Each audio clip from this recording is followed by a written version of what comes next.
I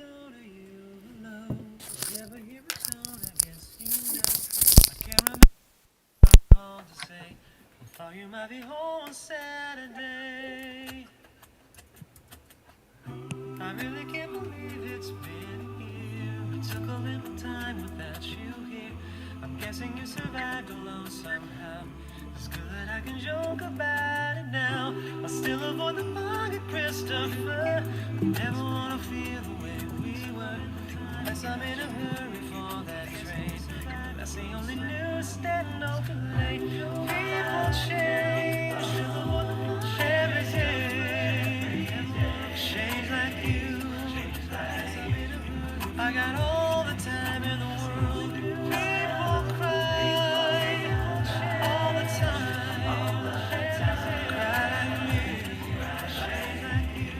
Hey, Professor, can I ask you a question? It's been so long that no one even asked. Everybody's walking on grass. It took a while to realize I'd forgotten green without you here. Hey, Professor, can I ask you a question?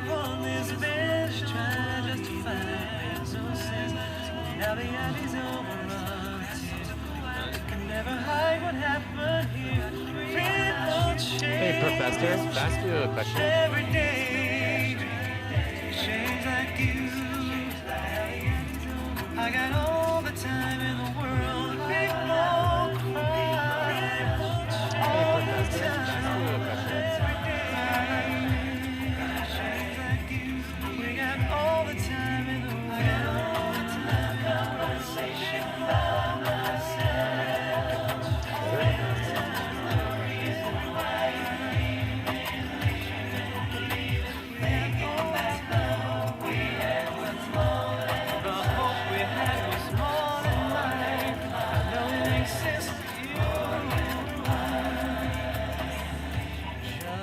Make it make sense to me.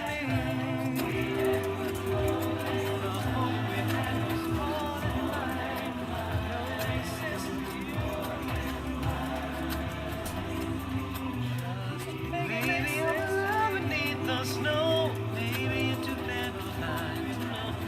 Can't believe you would tell me lies. How could I miss that in those eyes? Maybe if I only heard your voice, I would understand you had no choice. No, I'm glad it's clear for you to see. I wish you could make it make sense to me. People cry. Oh, until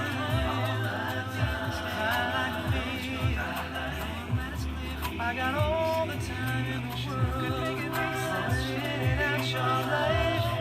Got a lot of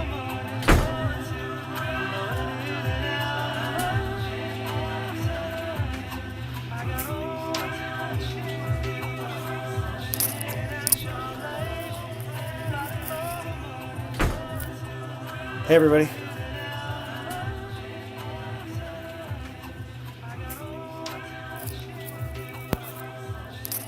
Hello, Professor. How are you doing? Hey, Hello. good. Do we have a hot mic on somebody watching the YouTube with the delay? I don't hear anything. Oh, I know what I've got. Hang on a second. Hello, Professor. How are you doing? Hey, Hello. good. Do we have a good student? A hot mic on somebody? Hang on a second. All right, we good? Yeah, I think so. All right. Yeah, I know what I did. I'm done. Can I ask you a question, Professor? Yes, student. Just real quickly, I was wondering, I haven't seen like anything about the makeup day for the workshop. And I Yeah. was just wondering how that was working. Let's talk about that right now because I have the answer.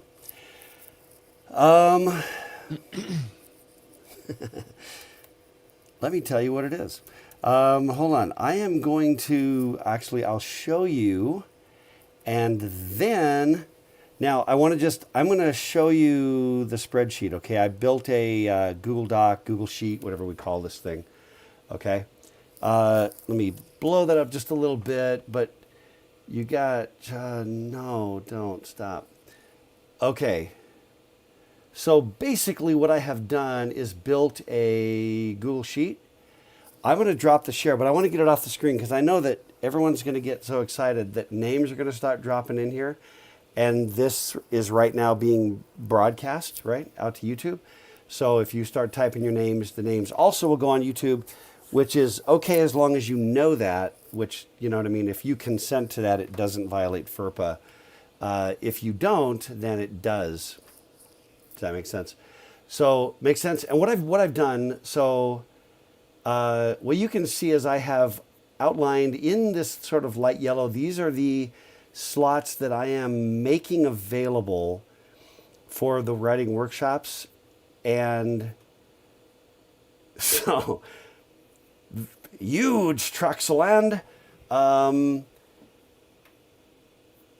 It's a little too much. I mean, it's more than we need, but that's okay, right? Because I want to make it available to everybody, and I'm blocking out 15 minutes, and so it's partially writing workshop, but it's also a good opportunity to just, just feedback and, you know what I mean, talking about the class experience, and that to me is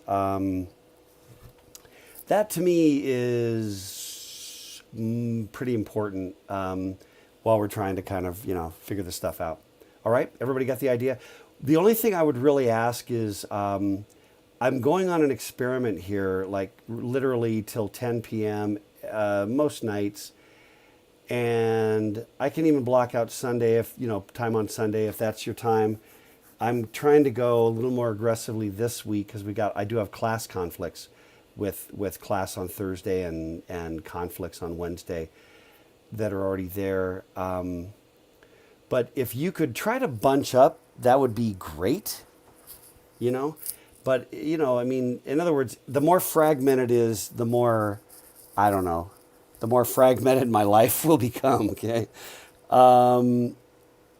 So, anyway, so does that make sense? Everybody good with that?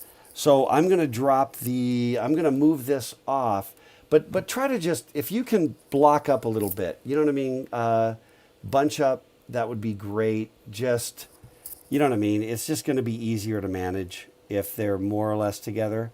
If I can, sit down and do a couple hours back to back instead of like every, 15 minutes on, 15 minutes off for like, days and days. I think that makes sense. And so I'm going to drop the share link into the chat. All right.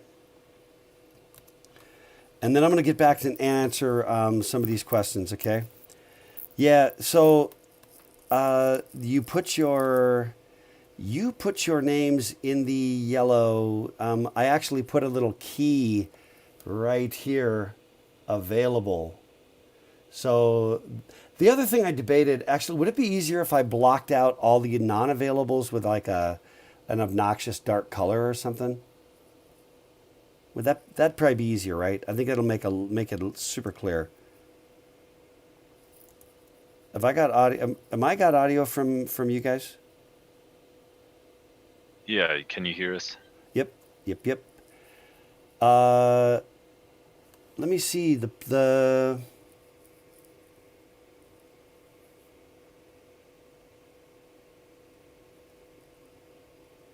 Oh, hang on. I'm going to mix that up. I'm going to change it. I'm getting rid of the other one. Try this instead, which should be set up for anyone.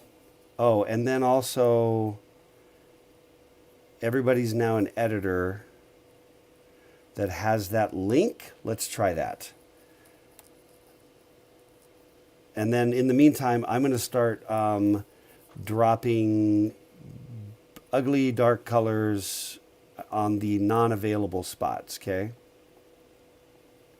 I see names beginning to appear. It's pretty much like Black Friday, midnight on Thanksgiving, when everybody is basically going to start punching everyone in the face to get a Tickle Me Elmo.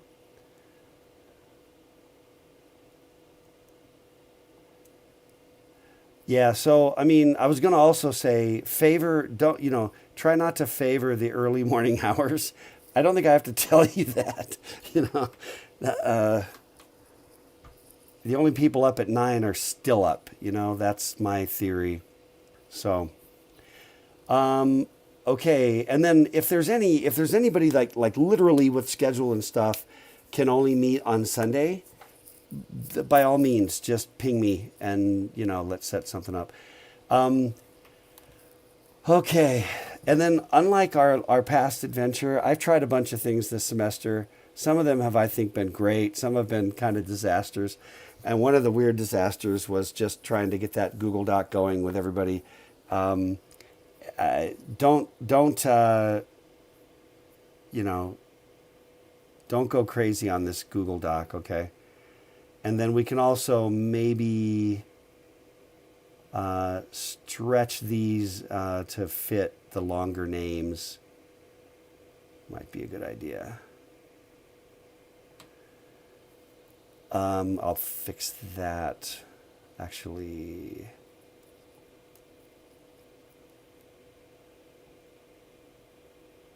there we go.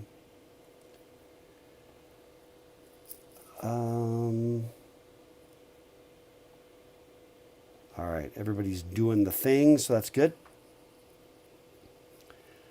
We're going to do it on, so everything, it'll be done on Discord, on DM. I'd prefer video chat just because I feel like we just don't have the face contact, you know? And I'd prefer video chat if possible. And also we'll do some screen share. And you don't have to do anything to prepare. You just have to show up for that. We're just going to go to your blog, and actually the only thing you really have to do to prepare is let's go to your blog and you pick one. You just pick any one. It might be something really bad that you want to improve, or it might be something that you think is really, really good. And so you're going to put your best stuff out there for more refinement, you know, kinds of stuff on the writing. So really totally whatever you want to get out of it. Yeah, so Kyra, let's see. Can we use the literature works that we did also? What are the literary? You mean the literary extravaganza? Yeah, that one. No. We can do that as an extra thing. Like, for example, if you were really serious about poetry and wanted to talk about the poetry, that would probably be fun. Or if you were like, well, you know what I mean? But if you've just got like some, you know, crappy haiku or something, I don't know. I don't know. Generally, you know what I'm trying to say. Just, mostly we're about the writing. But if you've got something that really can be a serious bit of feedback that would be fun to talk about, I'm okay with that too. Let me see. Mason. Yeah. So thanks for posting that. Any questions about that part? That's just right out of the syllabus. You know, the rubric is really straight up, right? Be on time and do the thing. That's it. Get the points. Blow it off and reschedule later for half points. Blow it off completely, no points. You know, this is not, you know, subjective grading. Okay, let me see. Any other? Oh, and that was kind of a response to Tyler. Thank you. Is there still questions on that? I'm going to back up and try to catch up on, by the way, let me see, backing up. Did you like Rockapella?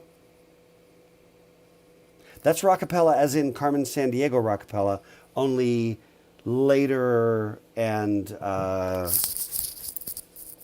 later. They're good stuff. Anybody up and down or on Rockapella?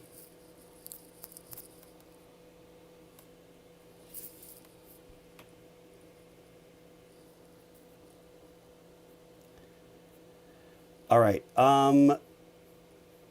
Let's see. Let me back up. I'm going to go back to the top. Nobody wants to a little bit of Rockapella, but not much.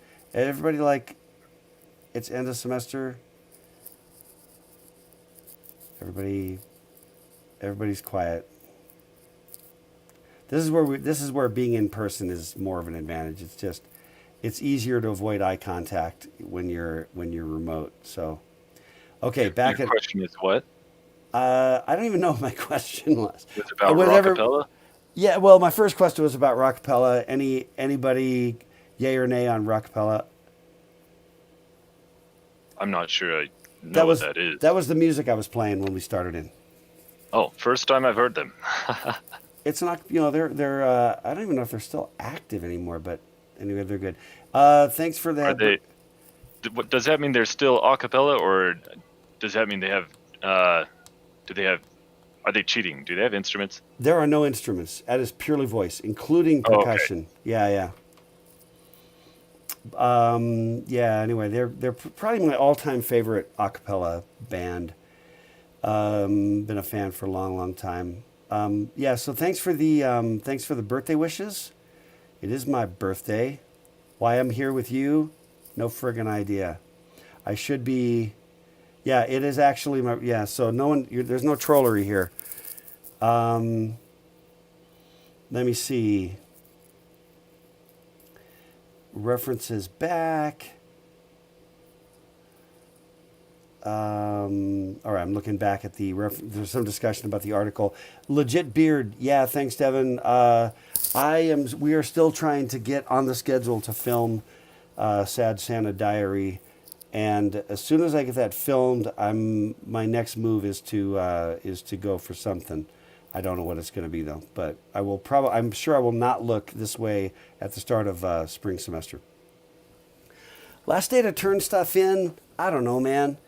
There's no exam, there's no final, so I'm sort of okay with being kind of flex. I mean, to be honest.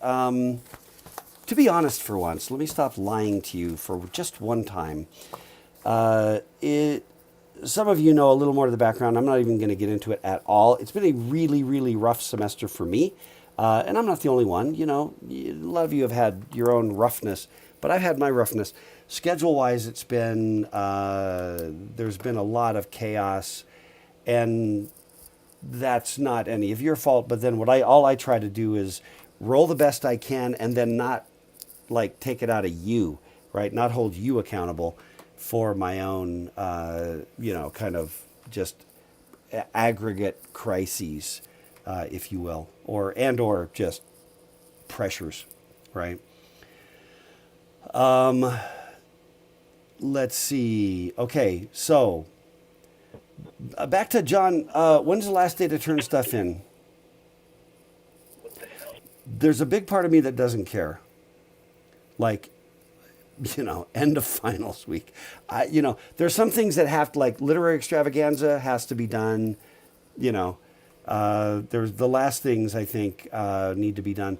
But we've also, there's some, relates to Mr. Seeds, who posted related to that, given that graders are likely very busy, etc. Appreciate the sensitivity.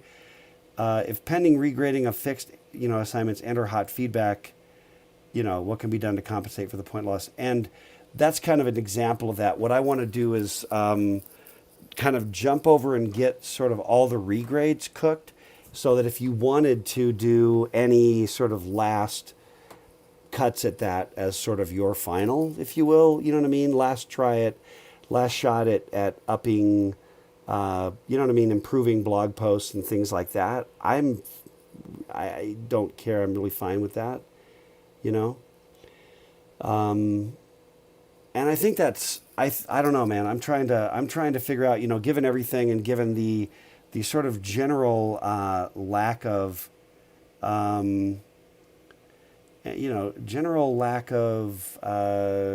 finesse, and the kind of little bit of fake it till you make it, which we've been involved in. I want to be as flexible as humanly possible. Okay. So why don't we just say, okay, here's what I'm going to go for. I'm going to make this official. And in a theoretical alternate universe, I'll send out an announcement with this information in it. But Devin, make me do that. number one, everything, I think initial submissions, by end of this week. Okay? Call that Saturday. All right? And then when's the end of finals week? Is that Friday the 18th? Or is it the Thursday the 17th? Anybody know?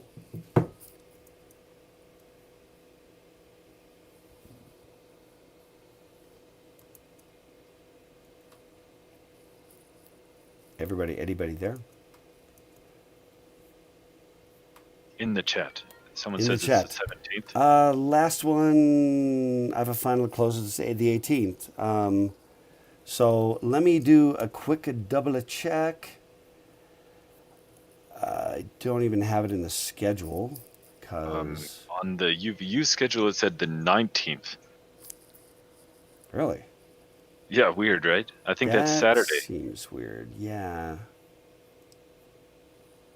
that is. But let me just do. I know I looked it up one time. I'm just looking back on my own stuff. Nah, I don't even have it in my own schedule stuff. It shows you how much I care about that.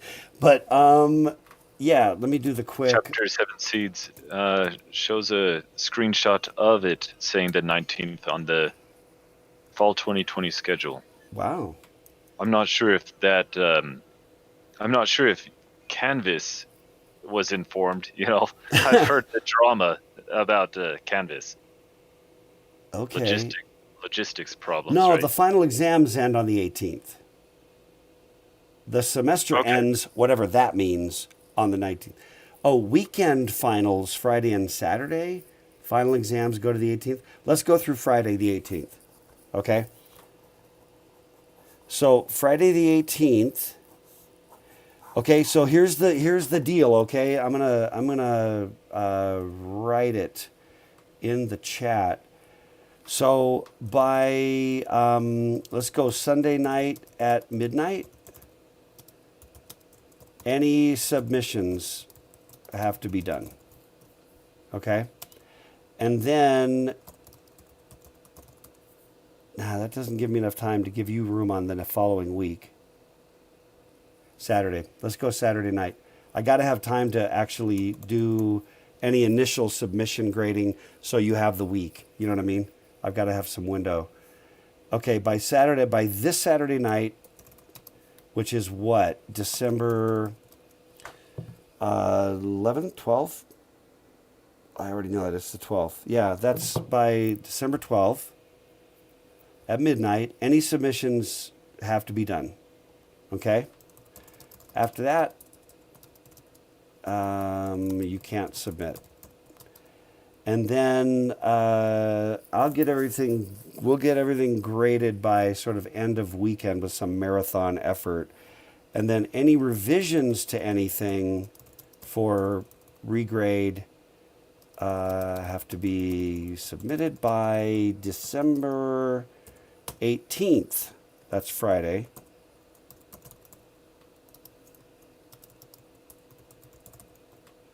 Okay. There we go. Well,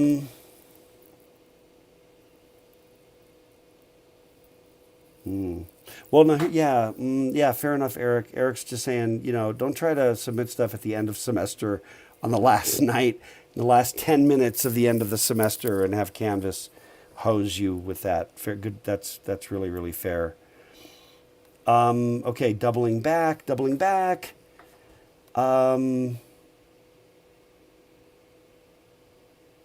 Yep. So, Mr. Seeds, I think that's fair, right? I think that answers your earlier question. Eric asked, can we make up anything else other than the workshops? And maybe explain, please, the any of the writing, which is the lion's share of the grade, is can be adjusted. Everybody knows how that works already, right? And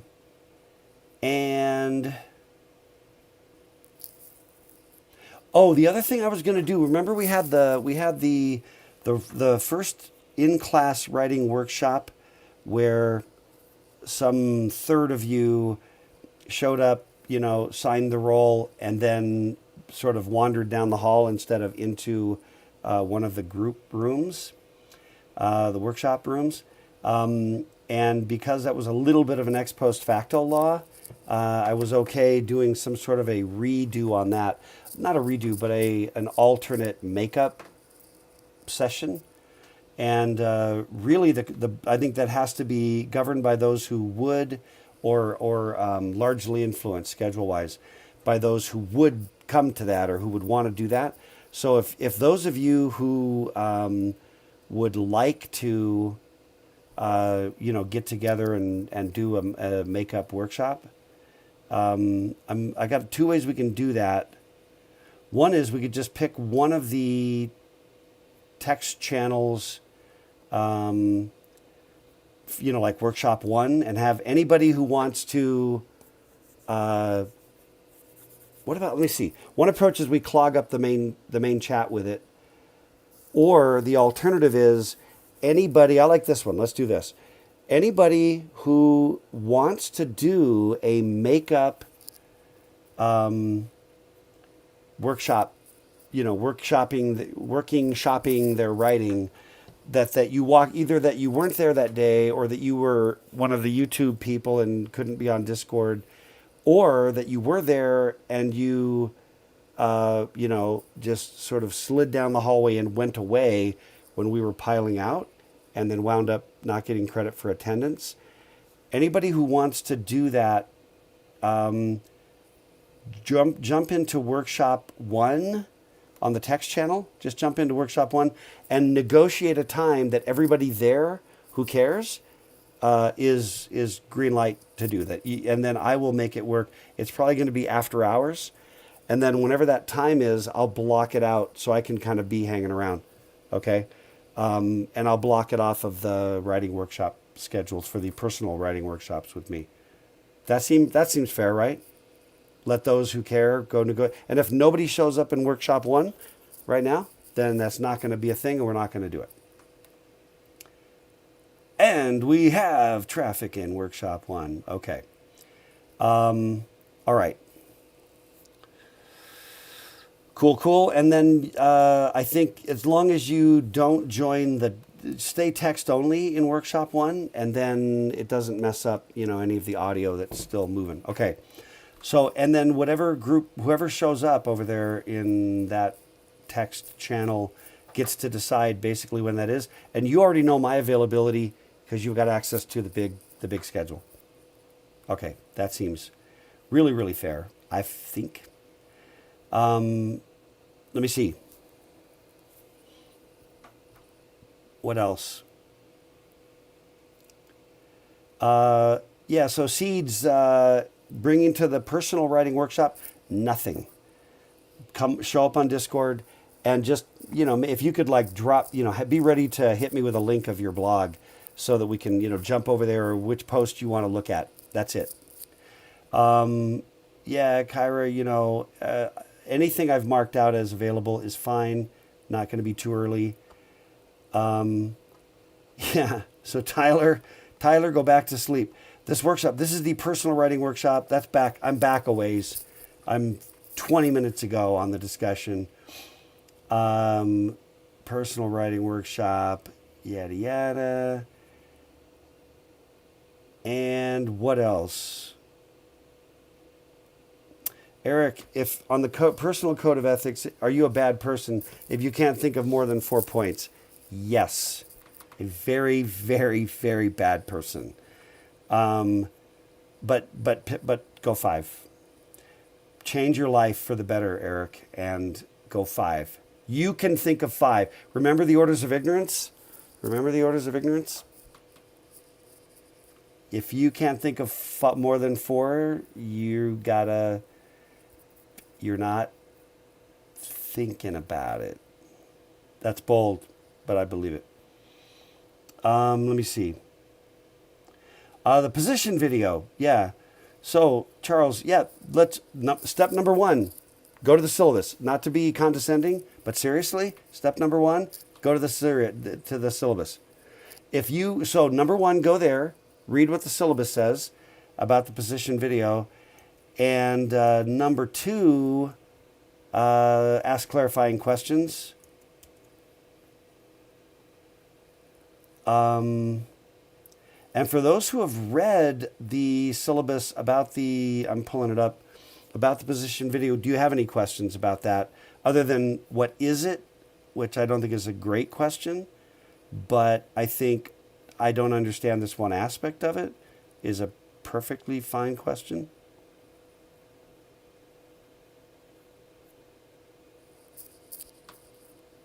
It's like a page of helpful instruction. The only question I've really got is when should we have that due? Because one of the things I like to do is show off some of those. So if we have any of those, but that's Thursday, it's my fault. We're just so behind the curve. So, ordinarily I'd get those done early enough that that we could share some together in class, which is kind of fun, actually. I don't know.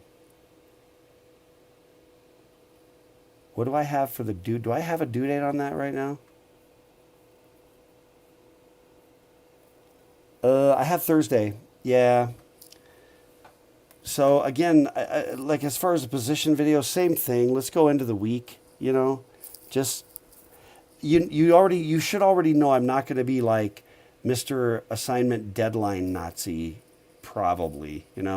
If you don't have that figured out, you've been solidly asleep. Let me see. I'm back. I'm catching up. Landon class is not canceled. Good try. Let me see.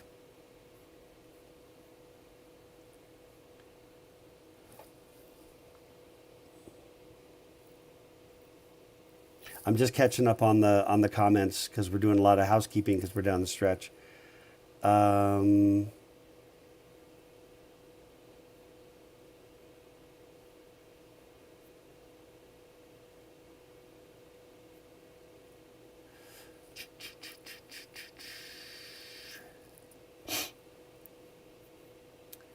Thanks again for the follow-up. Happy birthday. Latecomers, happy birthday. Thank you. That's why I have the drum solo it's the drum solo for my birthday. That's why I have the Bitmoji drum solo, because birthday celebration. Oh, and you know what I should do? So Charles pointed out, right, that the assignment was a blank page. And one of the things that really is on me, and again, I just really apologize. It's just been so bad. Is that what I need to do? Devin, is Devin still in here? Could you maybe just jump on right now and just look at what I did on the literary extravaganza? I think I added a link to the syllabus discussion. Could you just add something like that for the position vlog? Sorry, you mean in Canvas, right? Yeah, exactly. Yeah, in Canvas where we've got the assignment. No, it's a really good reminder, Charles. Where we have the reminder, the assignment. Put a link to that instruction page in the syllabus. Okay. For which assignment again? Sorry. For position video. Okay. Okay, let me see. Crankin'. Let me see. Yeah. So Eric, the issue with how many points you've got, a lot of that's a matter of abstraction. Like, there's really only 1 point. Be good. That's it. You can always break that down and make that into kind of subpoints or refine it. Eventually, you could make 1,000 individual points. Right. It's a question of high to low abstraction. Pizza, by the way, if it weren't for COVID, I would be we'd be doing class at Nico's if it weren't for COVID. Oh, my son has COVID, the one in med school. That's kind of ironic, but sorry to hear. Yeah, exactly. Well, he'll at least have some understanding of what's ravaging his body. Thanksgiving gathering, went to a COVID party out of state. That'll do it. Yeah, no. Here, I want to just say something about. Appreciate the efforts about pizza to my doorstep. Here's the problem: A, the pizza would have to be Nico's, or it's just like cardboard and random starch, and then B, then it's just not going to be hot, and it's the first. It's got to be hot. So the idea is really really sweet. You know, now okay, but don't do that. Okay, but maybe a mid Christmas break gathering at Nico's would be a blast if we are not still in total lockdown mode, or I don't even know. It's not going to be there. We're not going to be there with COVID, unfortunately. Okay, now Jacob said the position video is to be posted viewable directly from the blog. If you're not comfortable with that, then don't do it. This is the kind of hard butt I am, right? This is the unreasonable Dr. K. Yeah, if you are, then I'd prefer it, just because the main reason that I prefer that. Sorry, I'm butting in real quick. Yeah, go, Devin. I have it. It's posted, so if somebody wants to test, make sure it works. Okay. On your end. Thank you. For me, it's working. So. All right. Good. Yeah, if somebody wouldn't mind taking a peek at that, this is the link in the position video to the instructions on the syllabus. Looks fine. Awesome. Thank you. Yeah, man, I would be down as well. The only, man, I guess, just, F this COVID, man. Can we just all agree on F this frickin' COVID? I am so sick of it. I know you are as well. We should all be having pizza right now on my birthday. Brutal. Hence, my meme guy, this is my meme pal that I've got on the, right there. Meme dude. No, John, have I decided how much the extra credit would be worth? No, I haven't. No, I don't know. It'll be something. It'll be cool. The bottom line is if you've been in class and you've just done all the things, you're going to be okay. And at the end of the day, when I've been this big of a sort of an organizational disaster, I've got to go lax when it comes to, doing grade stuff. So just understand, and I'll talk to you, work with you as we get into finals week. And bottom line is it just needs to be as fair as it can be. And then it'll be better next time, and everybody will think it's like, in about 2 years, it'll be a really amazingly organized class. And you'll be like, yeah, it's not how it was when I had it. So. Okay, I think we're caught up with the housekeeping. There's kind of a backlog on that. I'm sorry for burning so much time on that. I want to just say, if you would jump on to the personal writing workshop stuff. 8, 9, 10, 11, 12. There's a little more than 20 people that have signed up. So, and the only other thing I'm going to say is, it's okay if you don't sign up like right now today, but there's a point at which I have to lock down a given day, like before the day. You know what I mean? I can't be like thinking I've got. In other words, the day before, once the day starts, I'm going to just like block out all the times that are not signed up for, so I can then use those for other things. You know what I mean? I need to be able to do that at least on a day granularity. I think that's fair. Okay. And really, truly, if you don't want to do it, it's all good. It's no skin off my nose. Okay, let's talk about the topics, the sort of class topics, tangible topics, if you will. We're talking about personal and professional ethics, and I wanted to kind of follow up to any discussions about the employment thing, right? We wrapped up last time the kind of intellectual property, which I hope that was interesting and at least got you thinking. But I wanted to talk a little bit more. Do you have any questions that are lingering about just, occupation, professional? I already told you how to skirt an employment agreement if the HR department is lax where you go. And we talked a bit about that. But yeah, any questions that you've got about, not that anything I'm going to say is going to be definitive. Like I don't know the universal objective truths about all that, but I have done a lot of things and been around the block, and I have prompts for you. If you What's that? Yeah. if you're looking for topics. Yeah.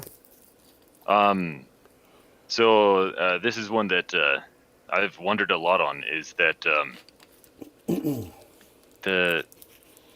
the salary for computer scientists is pretty high in the U.S. It's through the roof right now. Yep. And it's very low. Yeah, through the roof, especially compared to other countries. Absolutely. Like you can outsource to India, and it is way cheaper there. Like the employee salaries might be on the order of a tenth of what it is here. So what I wonder is, do you think that threatens the job prospects here in the U.S.? That's a really great question, Denver.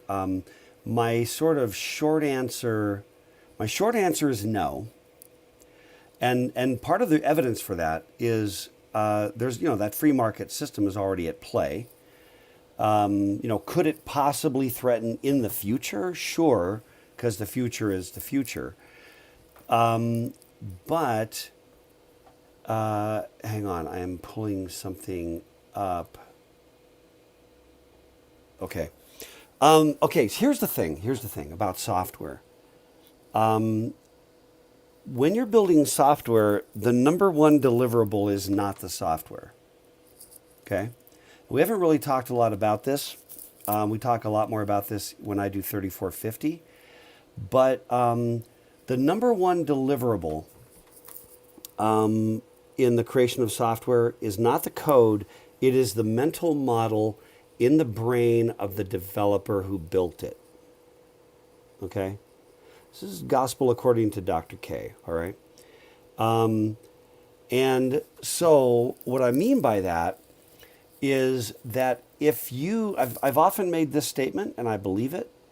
If somebody said, let's just say, there's the little discussion going on about cheaper, but the quality is also through the floor. That's a mixed bag, actually, as to whether that's. It turns out, I think, when you get internationally, globally, there's a lot more outsourcing now to, Eastern Bloc countries, not just India, China, Latin America, essentially developing countries, right, where there's kind of an entry into that market. The thing is that the struggle is that it's really inconsistent. So that's a thing. But it turns out that the best of the best everywhere are still great. You know what I mean? The best software developers that are going to be outsourceable, software developers in any developing country, anywhere in the world, the best ones are going to be as good as the best ones here. The challenge is one of distribution. That's one thing. And the other challenge is just sort of like real inconsistency, right? And the other thing is actually trying to gauge when you're looking at, for example, the resume, of somebody who went to a school in India somewhere. Now, if it's one of the IIT schools, these are great schools with great students. And the students that come out of the IIT schools in India, I think are as good as the best students that are coming out of, MIT or any of the great programs in the U.S. The challenge is when you get off some of that, how do you even interpret a transcript? You don't even know how. I've done it on admissions committee before. So trying to gauge who's great or who's not great is a difficult struggle. But I don't think you can simply dismiss it as being they're not as good and we're better, because conceptually they can make up that ground and become better. And then the question now goes, okay, let's say then time passes, they get better, will they kick our butts and eat our lunch? And the answer is, I still don't think so.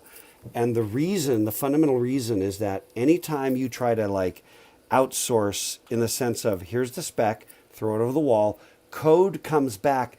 You understand that in software development, something like 90%, some estimates are as high as 90%, of the cost of software is incurred by a company after its initial release. Okay? Meaning maintenance is the single biggest cost. Meaning essentially that the number one activity performed by developers is reading code in order to understand it, in order to maintain it. Change it, tweak it, refactor it, whatever. Okay?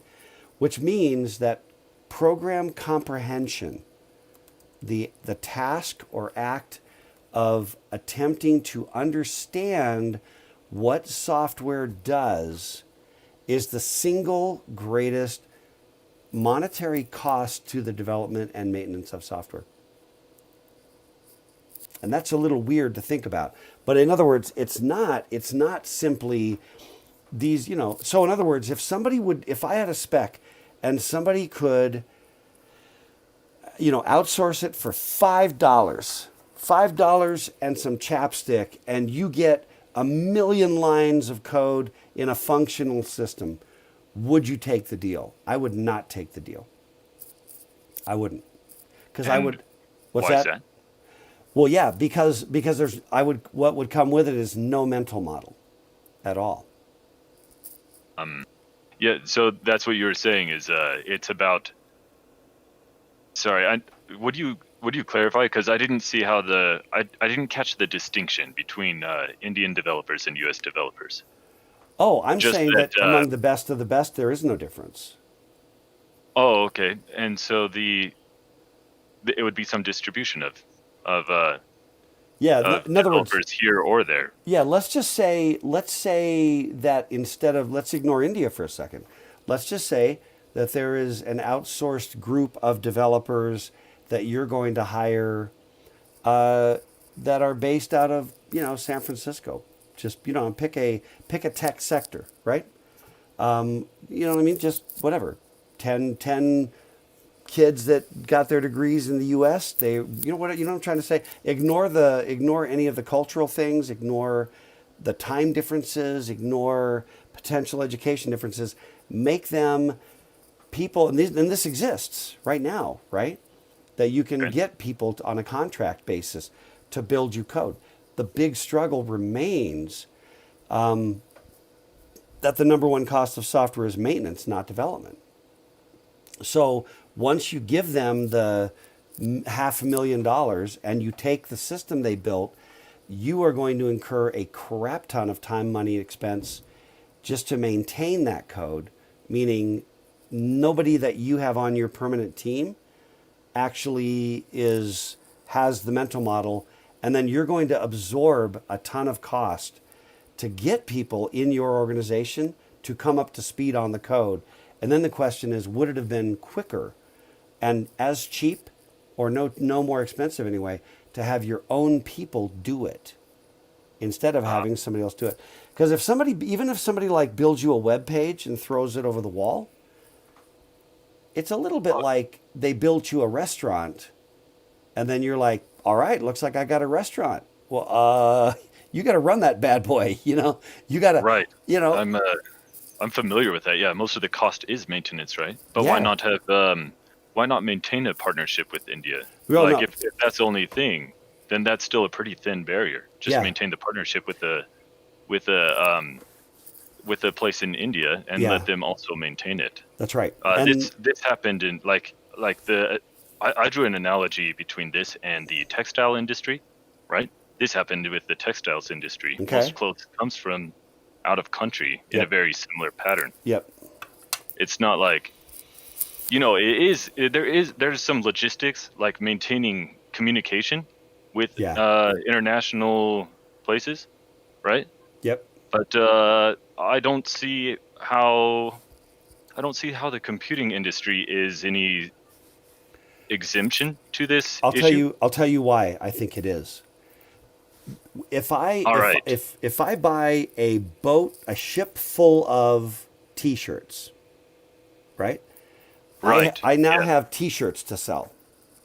As long as I have a source for those T-shirts, I don't care where they're coming from, as long as they show up at a price point, a level of quality, the dynamics that are important to my supply chain.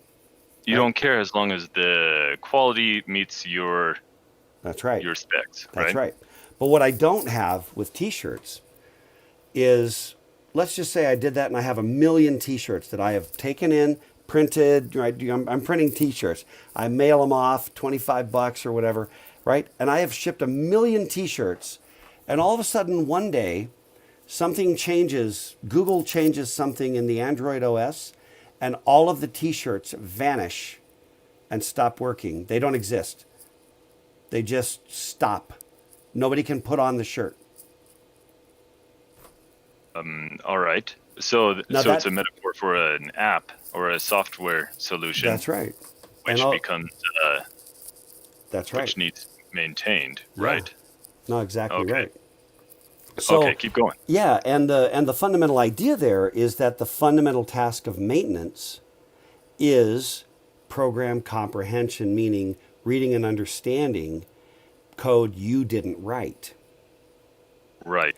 and building a mental model that allows you to know whether we can or can't make that change.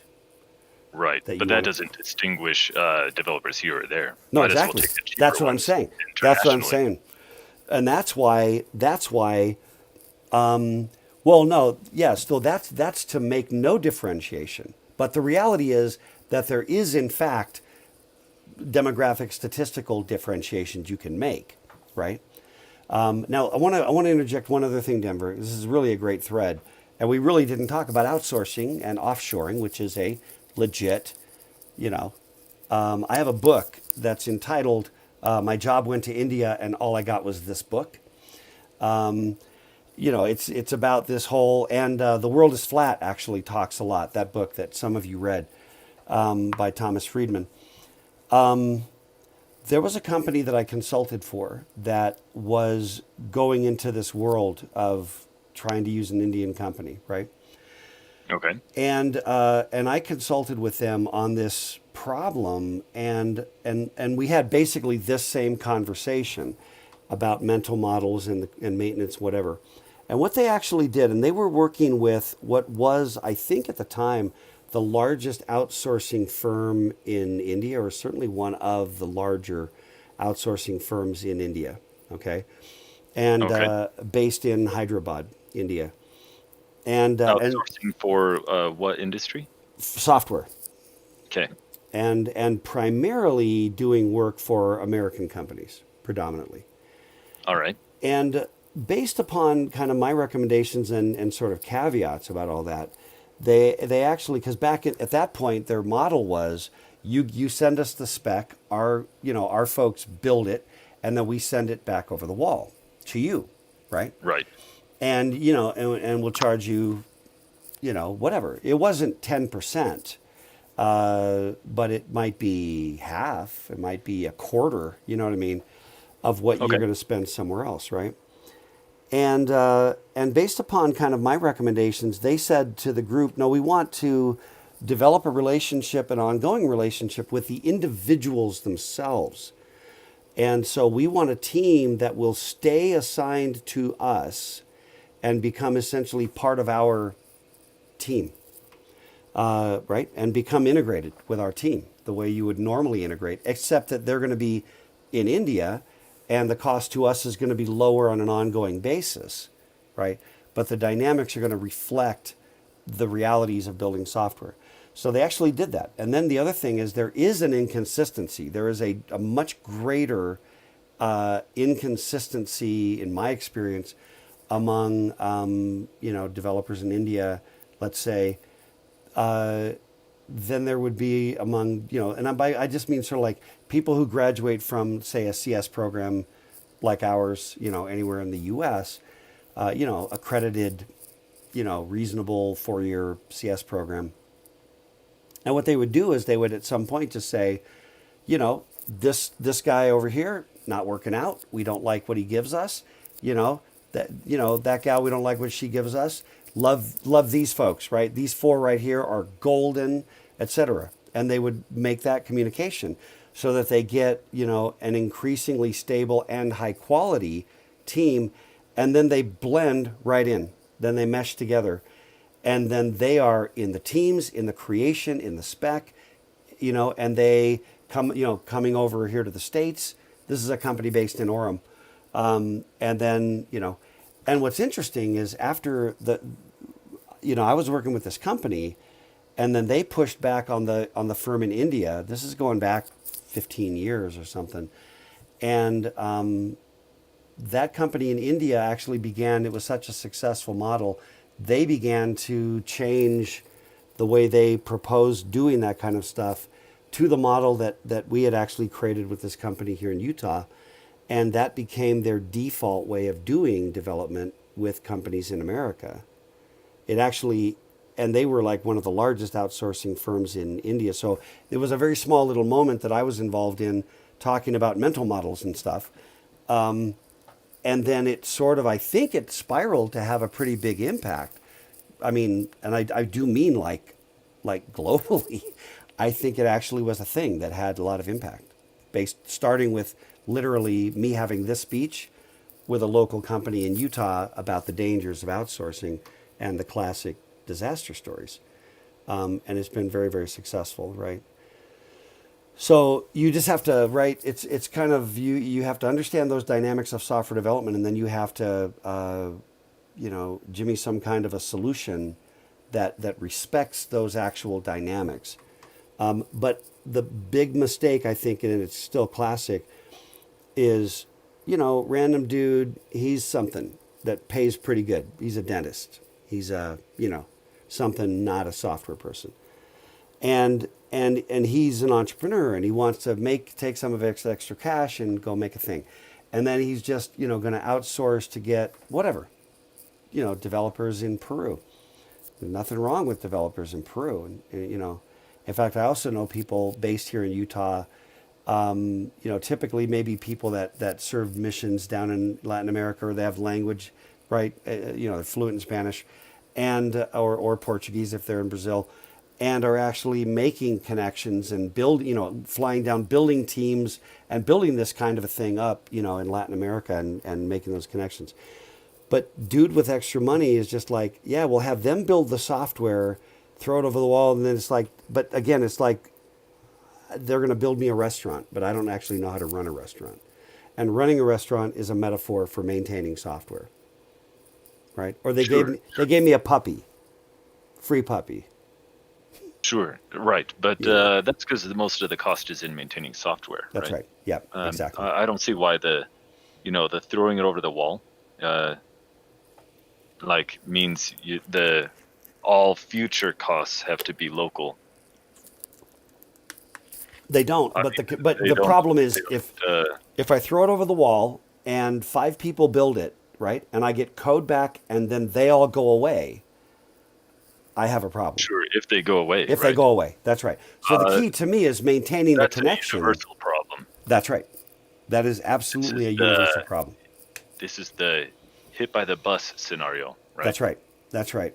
In fact, there is 20 years ago, 20 more than that, 30 years ago, I conceptualized what I called the bus factor, which was just and it's not an uncommon idea, but it was, original to me at the time. But the idea was simply just how many people have to be hit by a bus before your company is screwed. And if that number is 1, you're kind of screwed. Or you're at least riding a very thin edge between success and disaster. There ought to be enough, you know what I mean? There ought to be enough sharing of the wealth of knowledge, vision, understanding that if one person got hit by a bus, you're still okay. Okay, yeah. When did it come? Where? What's the? I made it up. Whatever. When is it attributed to whom and when, because that was literally what I called it like 30 years ago, based on this idea. Does it attribute it to me? 1907. Wait, what? 1907? That's the first date I see. Joseph Conrad. Well, I guess I wasn't the first one then, but I did independently create Truck it. number. What you're talking about, like more That's hilarious. pertinent, is 2004. Organizational patterns. Okay. That's Copeland and Neil Harrison. That's our own chair. That's our own department chair, Neil Harrison. From the book by him and James Copeland, Organizational Patterns of Software Development, which is a really good book, by the way. Okay, yeah. No, in fact, I remember reading that in... They probably stole it from me. That's my new operational theory, which I can neither prove nor deny. Yeah. Well, yeah, what I guess I'm trying to say, Eric, is one of the guys that's attributed to is Neil Harrison, who is one of our professors. And Neil and I have been friends since the mid-90s, in the early days of patterns, and I already had the bus factor as an idea before I read their book, and then I read their book, and I already knew Neil, and when I read their book, but I mean, I'm happy. I don't know who originated, but I originated it on my own and called it the bus factor back in the early 90s, basically. Anyway, it doesn't matter, right? I mean, I'm not saying, I clearly don't know, right, if that sort of came from me originally indirectly to them, or if in fact I have amnesia and the ideas were floating, but they solidified when I read the book by Cope and Neil. That's possible too. You know what I mean? In fact, there's one pattern that I use in business that I realize, and it's called the Wise Fool. And I realized that name, the Wise Fool, the idea was kind of floating, but good patterns aren't original. They're harvested. But that the Wise Fool was named the Wise Fool in that same book by Harrison and Copeland. And I was talking to Neil actually one day about that. I'm like, Neil, where's the Wise Fool come from? And he just smiled and goes, my book with Cope. I'm like, okay, that's where I got that name, right? So let's give Harrison credit for the bus factor. But Cool. Somewhere in my mind, I know that it's at least possible that I said it to Neil before they wrote that book. But I don't know. Then it's possible I'm in the midst of greatness. On the pinnacle of greatness, at the peak of your greatness, and it's all going to go downhill from here. No, I didn't come up with the bus factor. Yeah, I obviously don't know. I just know that As the Shark State says, or some other people in here, you missed an opportunity for it to be something more like mauled by kittens. yes. Shark State says eaten by a shark. Nice. You settled for a bus, so I'll blame you for it. Yeah, exactly. So anyway. Yeah, anyway, those are really, really great questions, and they evoke a lot of things. Let me, Yeah. I want to pivot for just a second to the ethics question. But What's that? But go ahead though. I think you were gonna. I'm just pulling it up, and wanted to get your sense of some of this. But I think you were starting to say something. What is that?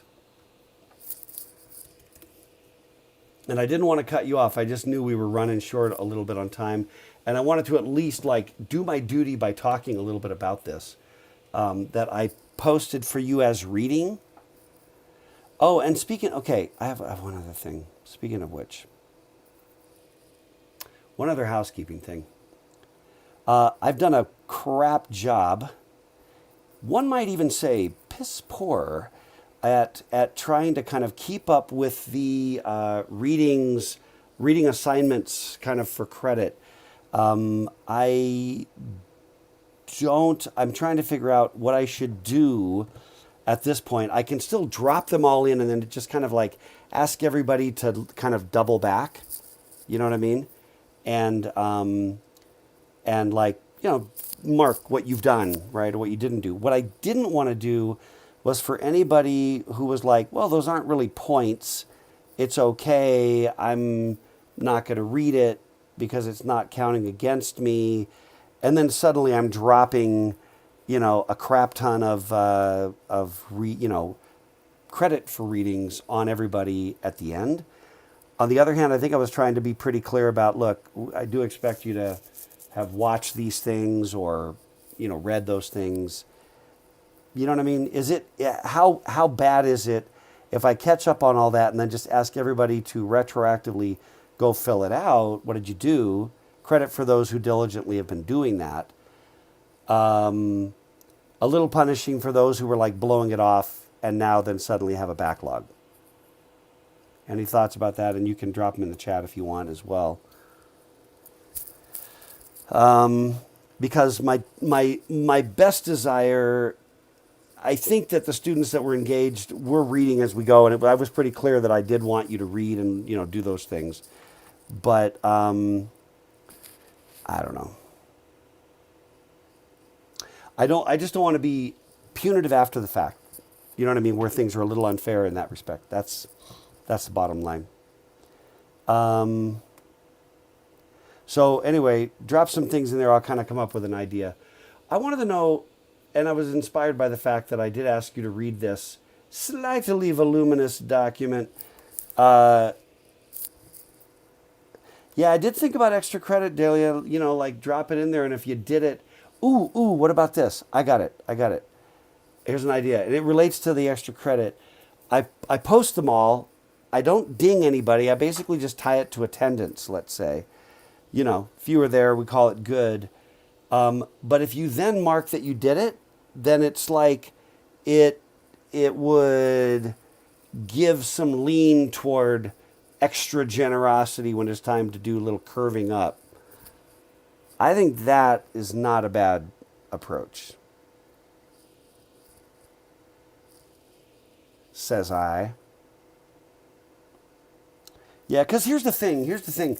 What I don't want to do is for those that have been diligent, and actually, busted their butt and did the stuff. I don't want to be like, oh yeah, that didn't matter. And I know that those who did that are already feeling like, no, I tried to pick things viewing and reading that were really kind of rewards of themselves, in and of themselves, so that nobody reading it is going to go like, oh, I can't believe I read that and learned a thing, that sucks. But it is a little sucky to be like, wait, I did all this, and then all of a sudden you're going to throw it away, and these people didn't do it. So a little nudge for having done it. I do want to reward that, but I don't want to unfairly, having not created a system that really builds, the right kind of accountability and suddenly just enforce after the fact when it was not clear that it was being enforced before the fact. That to me is unfair, and I don't want to do that. So I'll think about it. Brickmaker, I'm just asking, what do you do with, I didn't have, beyond the first 4, I didn't have readings as assignments that you could fill in and kind of get credit for. But readings are part of the syllabus for the grade. So, all right. And also, by the way, just never trust Canvas to calculate your grade for you, okay? Don't. Don't. Okay, any thoughts about the Code of Ethics and Professional Conduct? And I guess really at the end of the day, what guides you? That's what I've asked you to do on that, Code of Ethics, personal and professional Code of Ethics of your own, to get you thinking about, like, what is my guide? Are there any principles, or will I do literally anything if the price is right? Would I kill somebody for my job? And most of you would say no. but why, right? And then where do you draw the line? What would you do for money, you know, or for, you know, money or for some other cause, you know? I mean, and how do you come up with that? Any thoughts? We've only got like 10 minutes, but 5 or 10 minutes or so. Well, one of my main thoughts is if you have to say it's just business, then you should probably relook at what you're doing. Yeah, If yeah, you're doing your personal life, why are you doing it in your business life? I agree with that. Yeah, you know, it ain't. You know, was it? Where's this from? Is this from The Godfather?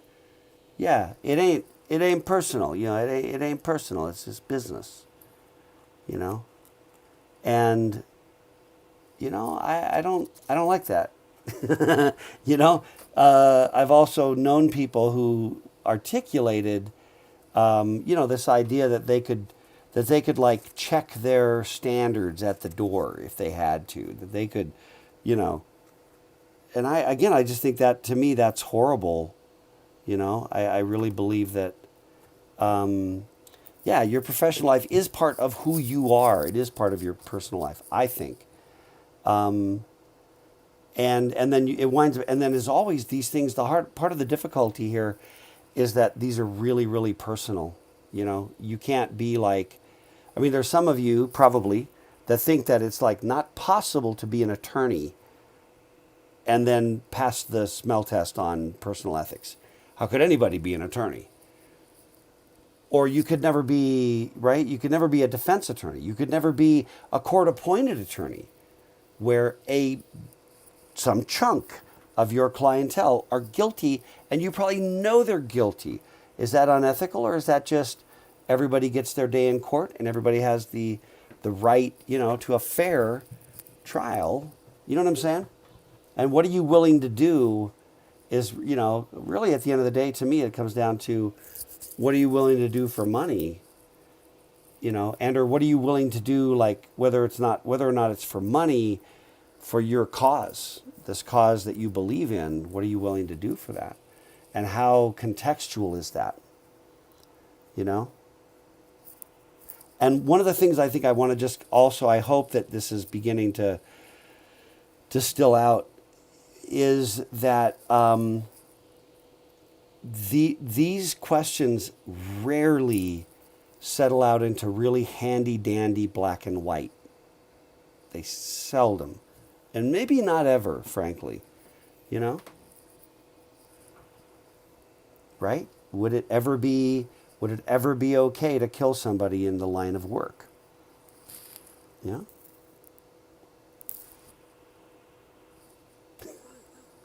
You know? Generally no. Can you conceptualize an exception? I think almost always, right? Ask a Navy SEAL. Right? Ask the guy who killed Osama bin Laden. You know, we'll call him the most utilitarian, you know, valuable SEAL, you know, to the West, whatever, right? Ask somebody like that, right? And that's their job. They're getting paid for that, good or bad. Some people would just simply argue, no, that can't be. You know, no, that anything of that sort, right? Police officer, you come into some situation where either a perpetrator is going to die or a family's going to die. What do, right? I mean, that's an example, but that's not software folks. But what if you're the software people who were, you know, like Countdown to Zero Day, right? What if you were the developers that were working on that software? There are people who, for example, are unwilling to work in any way, shape, or form for, say, the defense industry, right, or the military industry in any form, based upon a personal moral belief. I would simply argue that the black and white, and this is kind of the message of Cliff in the Cuckoo's Egg, really, the personal message, is that the gray zone, you are almost always operating in a gray zone, and the only question is where you put that line, you know? It's not whether there is a line, but where you draw it. And sometimes, frankly, where you draw it is going to have elements of being arbitrary. You know what I mean? It's not clean.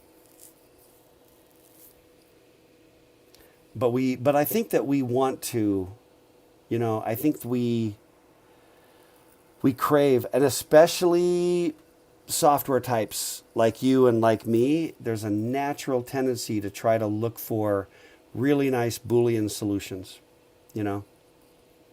Nice little binary switch that you can throw and then be on the right side of something. And I just think that that's just a little bit dicey, and trying to understand where your own standards are, I think is really important. Hence the exercise. But and then let me just say one other thing, and again, we'll take any other comments. We're kind of winding down time-wise, but I think that one of the things that's wrong with, this is like Chuck's view on society, is I think that black and white thinking leads to a great number of problems, starting with the dehumanizing of the others, right? It relates to cancel culture. It relates to social media behaviors, right? It relates to the Twitter mob. It relates to these other things. It is really black and white thinking, In fact, somebody shared with me a video today of, it was basically, for me, the latest Karen. And this time, I don't know what city, but Karen has encountered a bunch of people who are protesting the lockdown, end the lockdown. So these are, I don't know what they are. Maybe they seemed maybe kind of anti-masker, right? I didn't see any masks among the protesters. I don't know, right? I don't know all of their dynamics. Karen did, and you could tell because she was flipping them off with both hands, and going absolutely bananas, yelling at these people. And the point I guess I'm really getting at is, I do feel bad for ladies named Karen. If I were a woman named Karen, I would change my name to Carla, I think. No, but I'm just saying, I don't know what all of their rationale was, right? For the people that were marching. Maybe I think that some of their rationale is that they're idiots, right? I think some of the rationale of every protest I've ever seen, pretty much on both sides, I think at some level have felt devolved down to something that I thought was stupid, that I didn't agree with, you know what I mean, at some core conceptual level, right? But why are those people there? What's their motivation? What's their, and what leads this woman to lose her absolute crap in a public thing and kind of go full Karen mode? She looked mentally ill. I have another theory that almost every Karen is mentally ill. You watch the videos and you're like, this is not rational, man. This is really not rational. Karen, stop. Just stop. It's not going to end well for you, Karen. Anyway. So, anyway, you know what I'm trying to say? And thanks, I guess it was Denver maybe that just mentioned, kind of going by, that one theme of the classes seemed to be to criticize black and white thinking. And I would put it this way. Yes, you said, I think it's interesting that this in itself might constitute black and white thinking. I think that one of the themes in the class is to think about black and white thinking. I personally criticize black and white thinking. I do. And I think that the challenge is, I think that you soon wrap yourself in a paradox. If criticizing black and white thinking, because what you'll notice is when I talk about it, you can roll back the tapes and go look at them. I almost never say that there is never a situation. I'll usually say, I think that I universally say that things are almost never black and white. I think, isn't that the expression I use? Denver, isn't that fair? I think I usually say, I think I maybe even universally say that it's almost never black and white. I'm leaving open the That is potential. the sentiment you've consistently expressed. Yeah. Yeah, so I'm really not but I am critical of most black and white thinking, because I think that most black and white thinking is misguided and dangerous and problematic.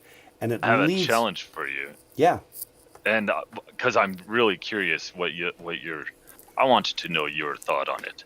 Is that that sentiment? I don't think it distinguishes anyone. The people I might picture as being the black and white thinkers, they might hold that same sentiment but point the finger the other way.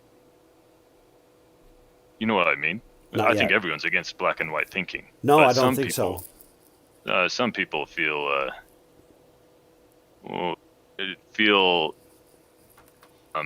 justified. Well, yeah, and the people who feel justified are people who, in fact, are not against black and white thinking.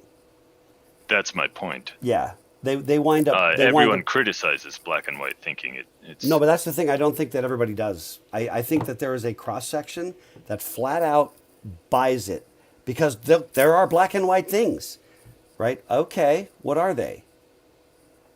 Right? And then the problem is, in my mind, the actual number of black and white things, sort of like in the universe, is a very, very small set, right? And then usually fall down to the level of sort of axiomatic beliefs in reality, and not, in fact, black and white truths that are somehow objectively knowable, right? What are axiomatic beliefs? An What does axiomatic that mean? belief might be that there is a God, or that there is a universe that there is no God, right? These are axiomatic assertions that underlie a lot of things, right? And there are reasons why somebody might believe that or not believe it. But having believed it, I think there's some argument you can make for certain items, certain things that are in fact like that's a thing or it's not a thing. You know what I mean? There's a half God. There's only demiurges. There's no big God. There's just demiurges rolling around. I don't know. Where's the middle? You have to try to find items for which there isn't really middle ground. A universe with purpose or a purposeless universe. Universe with purpose or universe as an accident, or just a random event. You know what I mean? I mean, this is and the truth is, I just, I have my own view on these things, but which I shan't disclose. But I do think that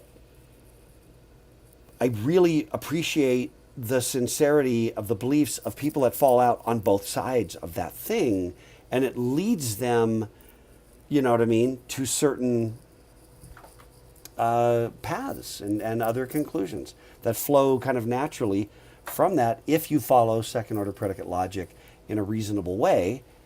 And there's also the part where people don't understand predicate logic and start with certain sets of assumptions and then draw a horribly inconsistent conclusion that literally just doesn't hold up upon, analysis from the perspective of predicate logic. Like, no, that's really your assumption. You can't quite get to there. Right over here, a miracle occurred and you just pivoted over there, So I do think that. But anyway, we're actually out of time. And these are, Denver, these are great questions. And I like your questions. And sadly, and then I have a thing I've got to get ready for in the next 35 minutes. So unfortunately, I can't even stay and keep pounding that topic. But we can certainly get together and have other conversations about it. But anyway, and this is not, as always, this is not as structured. I don't know. Is it as structured as it should be? I don't know. But I do want you to definitely take a look at this thing, general principles of ethics. What does it mean to be honest? What does it mean, to do these various things? And these are things that come out of the ACM, which is our sort of primary professional, academic and professional organization. So I do think that they are worthy of your honest consideration. and then you got to cough up your own view on all these things. So that's where we gotta stop, because I gotta stop. And but I hope that's interesting. I hope this has been interesting. I don't know. Too much ramble? I don't know. Perhaps. Anyway, that's what I got for now. Let me see. Yeah. Anything else? Any parting things anyone wants to? Thanks, Delia. That you want to throw over the wall on the way out while I'm wrapping up and shutting down? Sure. I wanted to say I appreciate that with the conversations about black and white thinking, this entire class did start off with the orders of ignorance, and it has been kind of someone might look at the orders of ignorance and use it as leverage, right? To say, oh, here's why I'm right, because I have zeroth order ignorance. Yeah. But if you look at it instead as kind of introspective, like you say, it is actually it's valuable to be aware of it, in your words, right? To think about how much do I actually do black and white thinking? How much of it is justified? Right. And I appreciate that. Well, I thank think you. that even if, like you say, maybe that conversation could go infinitely without a resolution, but I think it's valuable insight into thinking. Well, I judge people. I still judge people for black and white thinking, but to take a look in the mirror, I guess. Yeah. Well, in our own version of that, right, which can quickly devolve into black and white thinking, right? Because I'm like, Karen, don't you understand these people have their reasons? Okay, also, Chuck, don't you understand Karen has her reasons? And I'm confident I don't agree with her manifestation. Confident of that, But she has her own motivations, right?